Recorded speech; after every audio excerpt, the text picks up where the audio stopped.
नमस्कार। एकता शान्ति र संस्कारको सम्वाहक कालिका जुडीमा तपाईलाई स्वागत छ। म सुनिल पराजुली। कालिका समाचार सुरु गरौं प्रमुख समाचारका शीर्षकहरूबाट।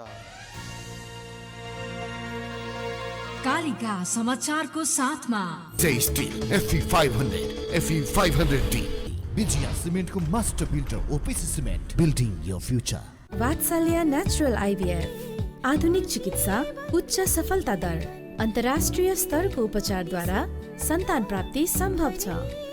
नेपालको अति लोकप्रिय मोटरसाइकल हिरो सुपर स्प्लेन्डर। त्यसैले बारम्बार लाइफ बोय भाइरस फाइटर, यसले भाइरससँग लड्छ र तपाईलाई सुरक्षा गर्छ। संसारकै नम्बर 1 सेलिङ जम्प प्रोटेक्सन सोप ब्रान्ड। नयाँ जमानाको ग्लो एन्ड लभली।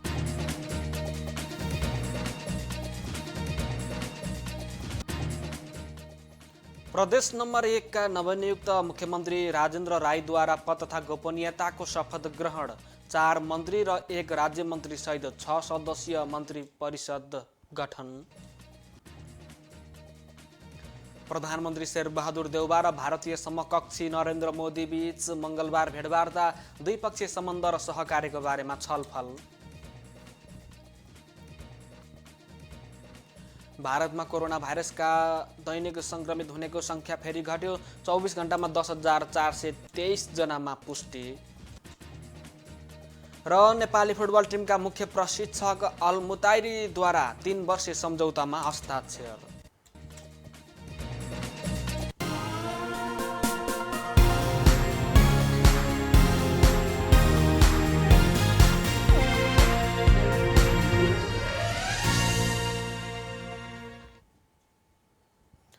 कालिका समाचार सुरु गरौं राष्ट्रिय समाचारबाट।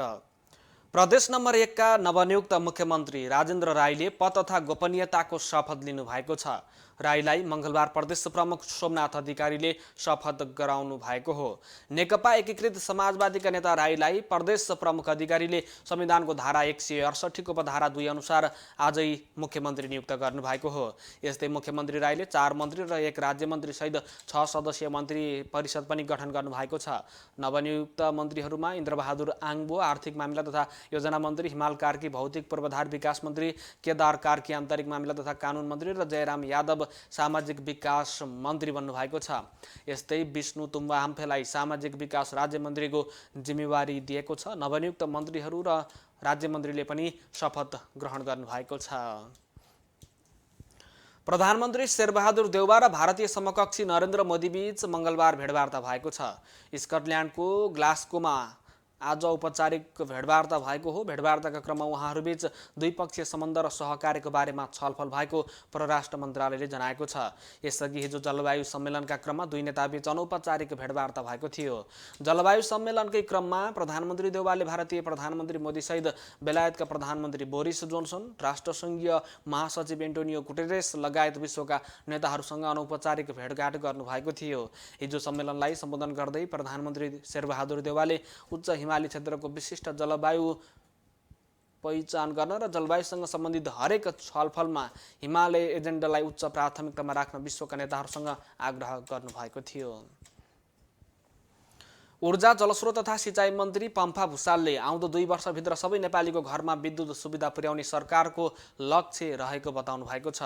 वैकल्पिक ऊर्जा प्रबन्धन केन्द्रको रजत महोत्सवका अवसरमा मंगलबार काठमाडौँमा आयोजित समारोहमा मन्त्री भुसालले केन्द्रीय प्रसारण लाइन पुग्न नसक्ने ठाउँमा वैकल्पिक ऊर्जाको माध्यमबाट विद्युत सुविधा प्रदान गरी आधुनिक ऊर्जाको पहुँचबाट कोही पनि नागरिक वञ्चित हुनुपर्ने धारणा राख्नु भएको छ। उहाँले स्वदेशी विद्युत खपत बढाउन, आयातित इन्धनलाई कम गर्न र असन्तुलित व्यापार घाटा न्यून गर्न विद्युत ऊर्जालाई प्रमुख प्राथमिकता दिएको उल्लेख गर्नु भएको छ। सिँचाइको अभावमा जमिन बाँझो राख्न नपरोस् भनेर सिँचाइका लागि प्रयोग हुने ऊर्जाको महसुल घटाइएको र आउँदो दिनमा यसलाई निशुल्क गरिने नीति सरकारको रहेको बताउँदै मन्त्री भुसालले यसबाट देशलाई खाद्यान्नमा आत्मनिर्भर गर्न सकिने विश्वास व्यक्त गर्नुभएको छ। उहाँले समतामूलक राष्ट्र निर्माणको लागि गरिब नागरिकसम्म ऊर्जाको पहुँच पुर्याउने उद्देश्यले सरकारले 20 युनिट भन्दा कम खपत गर्नेलाई निशुल्क विद्युत सेवा प्रदान गर्ने निर्णय गरेको बताउनु भएको छ। परराष्ट्र मन्त्री डाक्टर नारायण खड्काले चीन लगायत विश्वका विभिन्न विश्वविद्यालयमा अध्ययनको लागि जान नपाएका विद्यार्थीहरूको लागि छिट्टै जाने व्यवस्था मिलाउने बताउनु भएको छ। मंगलबार विभिन्न विद्यार्थी संगठनले सिंहदरबारमा परराष्ट्र मन्त्री डाक्टर नारायण खड्कालाई ज्ञापन पत्र बुझाउँदै बुझ्दै उहाँले भन्नुभएको छ यो मानवीय समस्या हो। यो समस्या समाधानको लागि मैले 15 दिन अघि चीनकी महामहिम राजदूतलाई भेट्दा यो समस्या लगायत खाद्य आपूर्ति र नाका खोल्नुपर्ने समस्याको समाधान गर्नुपर्छ भनेको थिएँ। उहाँले यसलाई चीन सरकारले गम्भीरताका साथ लिएको बताउनु भएको थियो। सरकार विद्यार्थीहरूको समस्या समाधानको लागि गम्भीर छ। हामी यो समस्यालाई चाँडै समाधान गर्नेछौँ। तपाईहरूको समस्या हाम्रो समस्या हो, सरकारको समस्या हो, साझा समस्या हो। उहाँले छिट्टै नै विदेश अध्ययनको लागि जाने व्यवस्था मिलाउने आश्वासन दिनुभएको छ। मन्त्री खड्काले विद्यार्थीहरूको अध्ययन गर्न जान नपाएको समस्या गम्भीर रहेको र यसबारेमा आफूले कुरा पनि उठाएको बताउनु भएको छ। उहाँले भन्नुभएको छ यसबारेमा सरकारले चीन लगायत राजदूतसँग बसेर छलफल गर्छ र समस्याको समाधान गर्नेछ। अर्थमन्त्री जनार्दन शर्मा प्रभाकरले नेपालको व्यापार घाटा कम गर्न सक्ने स्रोत साधनहरू सङ्खुवा सभामा रहेको बताउनु भएको छ। सङ्खुवा सभाको खाँदबारी नगरपालिका 9 तुम्लिङटार विमानस्थल नजिक रहेको मनकामना रत्न अम्बिका माध्यमिक विद्यालयमा आयोजित कार्यक्रमलाई सम्बोधन गर्दै मन्त्री शर्माले यस्तो बताउनु भएको हो। उहाँले पूर्वी पहाडी जिल्लाको सङ्खुवा सभामा मात्रै अथाह स्रोत साधन रहेको बताउँदै जलविद्युत लगायतका क्षेत्रमा यो जिल्लाले कायापलट गर्ने बताउनु भएको छ। हामी नेपालीहरू गरिब छैनौँ, हामीसँग अथाह स्रोत साधन छ। यही जिल्लामा जलविद्युतको थुप्रै सम्भावना छ। सरकारले 1000 मेगावाट भन्दा बढीको माथिल्लो अरुण लगायत थुप्रै जलविद्युत आयोजना निर्माण गर्न सरकारी कम्पनीहरूलाई जिम्मा दिएको छ। यसले राष्ट्र र नागरिक दुवैलाई फाइदा दिन्छ। मन्त्री शर्माले भन्नुभएको छ हामीसँग भएको स्रोत साधनलाई राम्ररी परिचालन गर्ने हो भने नेपालीहरू सक्षम बन्न सक्छन् भन्ने लाग्छ।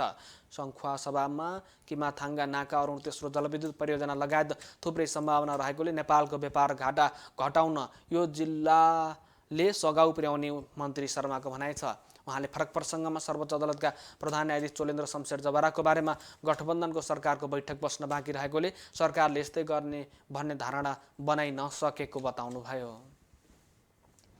सत्तारूढ दल नेपाली काङ्ग्रेसका वरिष्ठ नेता रामचन्द्र पौडेलले प्रधान न्यायाधीश चोलेन्द्र शमशेर जबरालाई छिटोभन्दा छिटो पदबाट राजीनामा दिन दबाब दिनुभएको छ। वरिष्ठ नेता पौडेलले प्रधान न्यायाधीश जबराले छिटोभन्दा छिटो पदबाट राजीनामा दिए मात्रै सम्मानजनक बहिर्गमन हुने पनि स्पष्ट पार्नु भएको छ। नेपाली काङ्ग्रेस जिल्ला कार्य समिति मकवानपुरले मङ्गलबार बिहान हेटौडामा आयोजना गरेको यो कार्यक्रममा बोल्दै उहाँले प्रधान न्यायाधीश जबराले केही दिन अघि आफ्नो सम्मानजनक बहिर्गमनको कुरा गरेको उल्लेख गर्दै त्यसको लागि उहाँले छिटो राजीनामा दिनुपर्ने धारणा राख्नु भएको छ। वरिष्ठ नेता पौडेलले ढिलाइ गर्दै गए उहाँको बहिर्गमन अपमानजनक हुने तर्क समेत गर्नु भएको छ। आज मङ्गलबार लगातार दोस्रो दिन पनि कोरोना संक्रमण दर 5% भन्दा तल झरेको छ। 24 घण्टामा 10,287 जनाको नमुना परीक्षण गर्दा 4.55% अर्थात् 469 जनामा संक्रमण पुष्टि भएको स्वास्थ्य मन्त्रालयले जनाएको छ। यस्तै पछिल्लो 24 घण्टामा थप 555 जना निको भएसँगै कोरोना संक्रमण मुक्त हुनेको सङ्ख्या 7,92,832 पुगेको छ। यही अवधिमा 11 जना कोरोना संक्रमितको ज्यान गएको छ। यस्तै 24 घण्टामा थप 80,818 जनाले कोरोना विरुद्धको खोप लगाएका छन्। एकता शान्ति र संस्कारको संवाहक कालिका एचडीमा प्रसारित कालिका समाचारमा पालो भएको छ विज्ञापनको, तर त्यसभन्दा अगाडि प्रमुख समाचारका शीर्षकहरू। कालिका समाचारको साथमा steel FE 500 FE 500D Vijaya सिमेन्टको master builder OPC cement, building your future. Vatsalya natural IVF आधुनिक चिकित्सा, उच्च सफलता दर, अन्तर्राष्ट्रिय स्तरको उपचारद्वारा सन्तान प्राप्ति सम्भव छ। नेपालको अति लोकप्रिय मोटरसाइकल हिरो सुपर स्प्लेन्डर। त्यसैले बारम्बार लाइफ बोय भाइरस फाइटर, यसले भाइरससँग लड्छ र तपाईलाई सुरक्षा गर्छ। संसारकै नम्बर 1 सेलिङ जम्प प्रोटेक्सन सोप ब्रान्ड। नयाँ जमानाको ग्लो एन्ड लभली।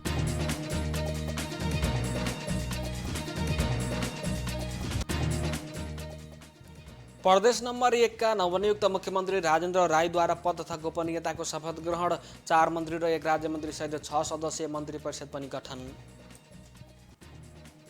प्रधानमन्त्री शेरबहादुर देउवा र भारतीय समकक्षी नरेन्द्र मोदी बीच मङ्गलबार भेटवार्ता। द्विपक्षीय सम्बन्ध र सहकार्यको बारेमा छलफल। भारतमा कोरोना भाइरसबाट दैनिक संक्रमित हुनेको संख्या फेरि घट्यो। 24 घण्टामा 10,423 जनामा पुष्टि।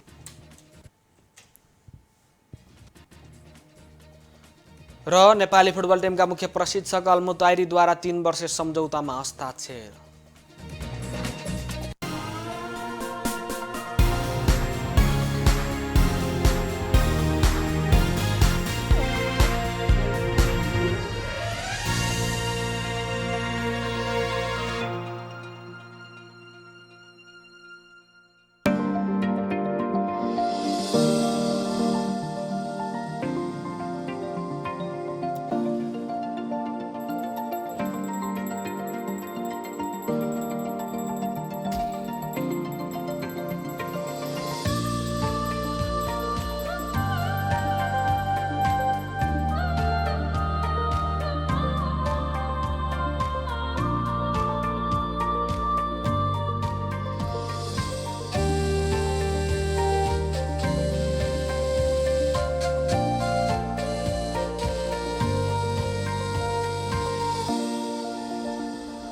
सुरक्षित शुभ साइतको सुरुवात गरौँ। अजोड इन्स्योरेन्स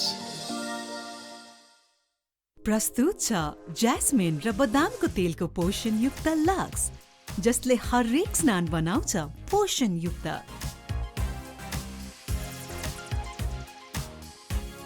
अब पाउनुहोस् पोषणयुक्त चम्किलो त्वचा। प्रयोग गर्नुहोस् लक्स हरेक दिन।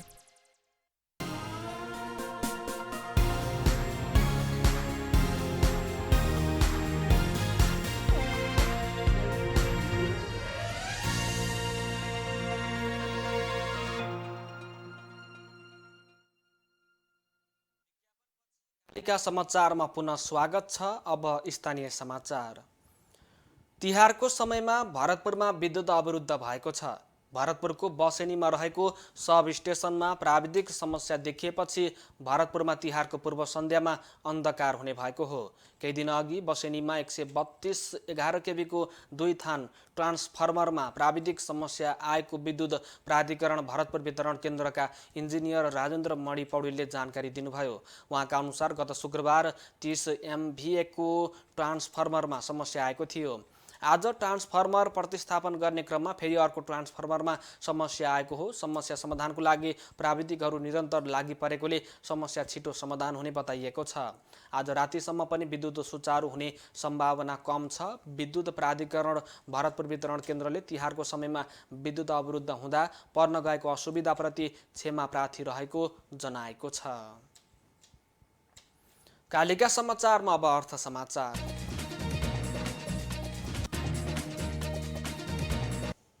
शेयर बजार परिसूचक नेप्से मंगलबार बढेको छ।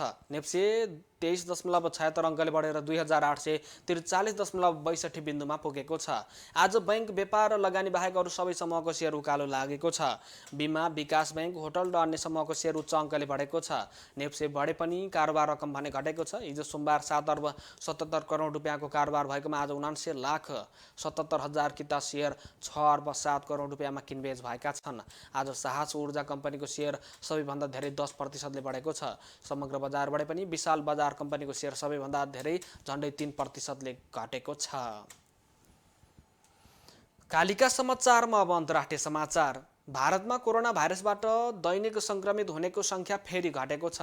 पछिल्लो 24 घण्टामा 10,423 जना मात्रै नयाँ संक्रमित थपिएको केन्द्रीय स्वास्थ्य मन्त्रालयले जानकारी दिएको छ। भारतमा अहिले 1,53,776 जना संक्रमित रहेको पनि मन्त्रालयले जनाएको छ। यो संख्या 250 दिनपछिकै सबैभन्दा कम भएको अधिकारीहरूले जनाएका छन्। भारतमा अहिले सक्रिय अवस्थामै रहेका संख्या कुल संक्रमितको संख्याको 0.45% हो।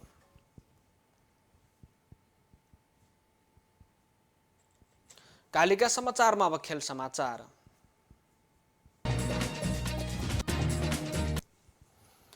नेपाली राष्ट्रिय फुटबल टिमका मुख्य प्रशिक्षक अब्दुल्लाह अल-मुताइरीले 3 वर्षीय सम्झौतामा हस्ताक्षर गर्नुभएको छ। अब उहाँ सन् 2024 सम्म राष्ट्रिय टिमको मुख्य प्रशिक्षक रहनुहुनेछ। मुख्य प्रशिक्षक अल-मुताइरीका अनुसार 1 नोभेम्बरबाट सुरु भएको नयाँ सम्झौता 2024 को अन्त्यसम्म कायम रहनेछ। मालदिप्समा भएको साफ च्याम्पियनसिपको फाइनल खेल्नु अघि अल-मुताइरीले नेपाल छान्ने घोषणा गर्नुभएको थियो। तर अखिल नेपाल फुटबल सङ्घ एन्फाका अध्यक्ष कर्मा छिरिङ शेर्पाले लगातार कतार पुगेर भेट्नुको साथै कतार फुटबल एसोसिएसनसँग भएको छलफलपछि मुख्य प्रशिक्षक अल-मुताइरी नयाँ सम्झौताको लागि सहमत हुनुभएको हो। परीक्षण काल पूरा गरेको भन्दै मुख्य प्रशिक्षक अल-मुताइरीले मिलेर फुटबल विकासमा काम गर्न चाहेको बताउनु भएको छ। एकता, शान्ति र संस्कारको संवाहक कालिका एचडीमा प्रसारित कालिका समाचारको अन्त्यमा प्रमुख समाचारका शीर्षकहरू पुनः एकपटक। कालिका समाचारको साथमा स्टिल FE500, FE500D, विजया सिमेन्टको master builder OPC cement, building your future. Vatsalya natural IVF, आधुनिक चिकित्सा, उच्च सफलता दर, अन्तर्राष्ट्रिय स्तरको उपचारद्वारा सन्तान प्राप्ति सम्भव छ। नेपालको अति लोकप्रिय मोटरसाइकल हिरो सुपर स्प्लेन्डर। त्यसैले बारम्बार लाइफ बोय भाइरस फाइटर, यसले भाइरससँग लड्छ र तपाईलाई सुरक्षा गर्छ। संसारकै नम्बर 1 सेलिङ जम्प प्रोटेक्सन सोप ब्रान्ड। नयाँ जमानाको ग्लो एन्ड लभली।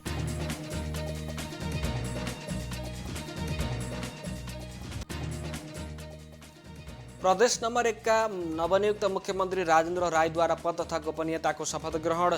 4 मन्त्री र 1 राज्य मन्त्री सहित 6 सदस्यीय मन्त्री परिषद पनि गठन। प्रधानमन्त्री शेरबहादुर देउवा र भारतीय समकक्षी नरेन्द्र मोदी बीच मङ्गलबार भेटवार्ता। द्विपक्षीय सम्बन्ध र सहकार्यको बारेमा छलफल।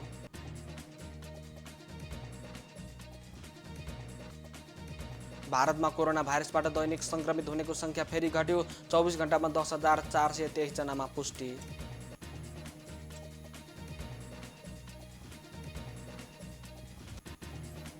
र नेपाली फुटबल टिमका मुख्य प्रशिक्षक अलमुतारीद्वारा 3 वर्षीय सम्झौतामा हस्ताक्षर।